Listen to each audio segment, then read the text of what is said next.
My name is Ryan Miller, and for the past 15 years, I've helped hundreds of people to raise millions of dollars for their funds and for their startups. If you're serious about raising money, launching your business, or taking your life to the next level, this show will give you the answers so that you too can enjoy your pursuit of making billions. Let's get into it. Founders, have you ever been rejected by an investor? You ever been given the common, "it's not you, it's us" email?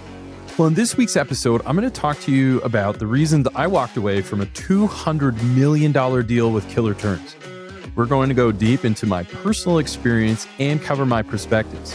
Raising capital, working with investors, and representing your personal brand are all critical steps required in your pursuit of making billions. Here we go. Hey, welcome to another episode of Making Billions. Today, we're going to cover the reasons why I walked away from a $200 million deal with killer terms. So the question is, why would I walk away from so much money? And what happened that made me realize no amount of money was worth it? All this and more begins right now. So a deal came across my desk a few months ago. It was a big, sexy land development deal that would bring the other portfolio companies in my fund in green energy to the forefront. It was offered terms that would put nearly $10 million in my pocket, plus a fat mansion and a king's ransom of equity on top of that. So on paper, this looked very attractive. But as I like to say, terms don't always make a bad deal good or a good deal bad. So while these terms were nice, it was the deal, and more importantly, the person driving the deal, that I had to deeply understand. So often in my company, we follow what the military calls an after-action report, or an AAR for short. This means that for every deal, regardless of whether we close or not, we always look back and review as a team on what we did right and what we could have done better. This is good. You don't have to be in the fund. You could do this in business. You can just do this in your life. Always have that look back analysis to assess, how can I get better? How can I improve? What went right? What went wrong? And really just use that as a discipline to constantly level up and achieve the excellence you're after. So with that, I want to share with you the top 7 reasons why I ended up walking away from a massive deal despite being offered amazing terms. So the first reason why was he was desperate. The timeline was closing in and wanted me to raise that kind of capital for him in something like 2 weeks. He wanted me to cut corners to, quote, get the deal done. What that did, though, is it showed me he was sloppy in his management approach, and he was willing to cut corners before he was really willing to fix the real issues he was facing. 2, he tried to manage me. This meant he came across very condescending. I don't mind people helping me out. Of course, we love that. I'm busy. Everybody's busy. But to be condescending, that's where you go wrong. So working on your approach and dealing with your investors matters a whole lot. I believe this was just another function of his desperation, and that forced him to kind of act a little aggressive in the way that he tried to get stuff done and get things out of us. We have a certain process and we move at lightning speed for VC, but we're not going to cut corners and risk our investors' capital for any reason. I would blow a deal before I ever burned one of my investors. Given that he was a little bit desperate, felt like, hey, you know what? He would use terms like, well, this is what's most important after I told him what's important to us. It just wasn't going well. So you see, for this guy, time was closing in. He had to force things to get it done. Again, this just showed that he was driven, but unfortunately, he also channels that drive by bulldozing and not playing well with others in the sandbox. So that didn't really set a great precedent with me and my partners. So for example, he would say something like, we need to get this done by X date. That's great. You're communicating. We absolutely love that. And that is 100% fine and acceptable. However, when you cross the line with incessant follow-ups on your investors' work and their team, you're not doing anyone any favors, especially if there's a time crunch. So it was not his job to manage me, my partners, or my staff. It clogged up the process and only slowed all of us down. This just made for more anxiety to go through the roof while injecting it into my company. I did not want a decade of that being put on my people from him. And so this was another strike of why we were like, I'm not feeling it. The third reason is, as I described my criteria for my team and what they needed to complete their due diligence, he just swept that under the rug and proceeded to tell me what should be important to me without understanding. Again, what that demonstrated is this person is not listening to what other partners receive. And in fact, when you do that, I would argue there's not any listening going on. Showing to your investors that you know how to listen, it does a couple of things. Number one is it shows that you respect their perspectives. And number two, it shows that you are great to work with. And so by not showing he was able to listen, it set the unfortunate precedent that he did not respect perspectives of his partners. And it showed us that he really wouldn't be great to work with. So my advice here is just remember to listen to your investors. They are just trying to understand.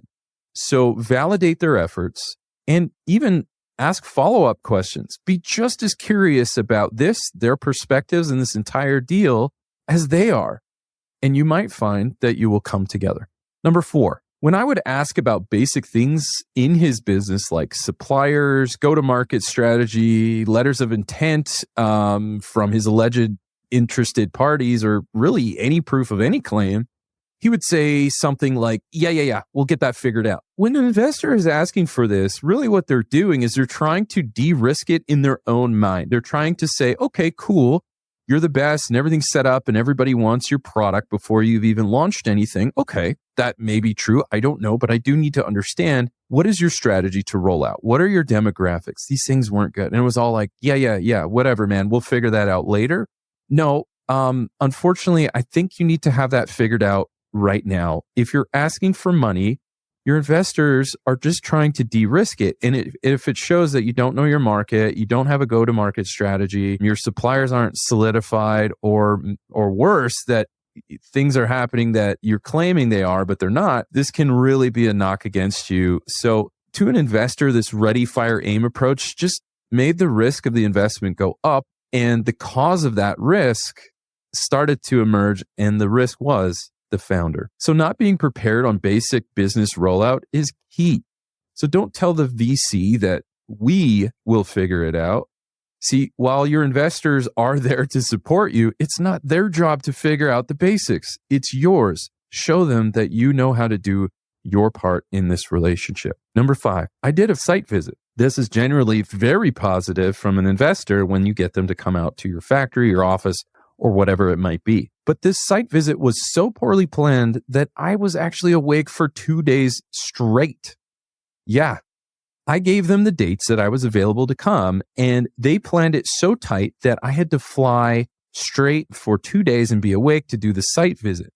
Now, I was totally fine, but I saw this as another example of poor planning and low consideration for the people around you that might be partnering, not working for you, partnering. For the whole trip, then this founder proceeded to tell me the sacrifices he made to come and meet with me. Again, poor self-awareness.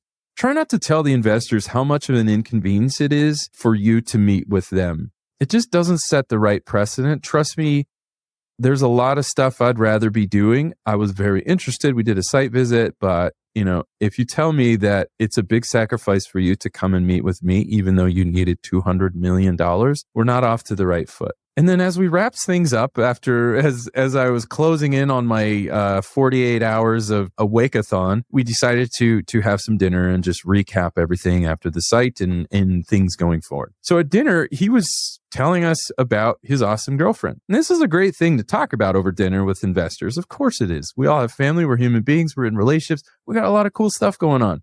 This is good. It's genuinely quite a positive thing to do. She sounded like an incredible woman, both inside and out. But there was just one problem. 10 minutes later, he was flirting with our stewardess. Yeah. See, again, this showed a lack of loyalty and integrity, 2 very big things at my company. It's number 7. At dinner, he also continued to tell all of us how great he is at sales and negotiation. Well, I think at this point, you can arrive at the same conclusion that I was, which was, he wasn't.